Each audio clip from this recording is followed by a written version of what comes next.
O, ito yung fentanyl patch. Parang ganunin mo yan. Malaki man yan. Guntingin mo sa 4. Ganon. Tapos, isa ito, it talks for about 6 hours, 7. Wala na, palitan mo na naman. And it is prescribed by the doctor.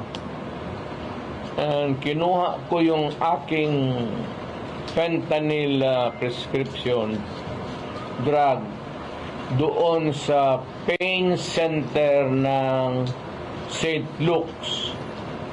At nalaala ko pa ang nagbigay sa akin noon si Dr. Javier. So I'm giving you the name and my doctor. Pagkatapos noon po, gumaling na ako, Mr. President. Hindi na ako nag-fentanyl. Hindi ko na kailangan eh. Ngayon, yan ang bumulta ka sa akin ng ganon. Tatanungin kita, yung cocaine, may prescription ba yan? Saan mo kinukuha yung supply mo? Alam ko ang tao nang dumadala sa diyan sa Malacanang. Body-body mo yan sila.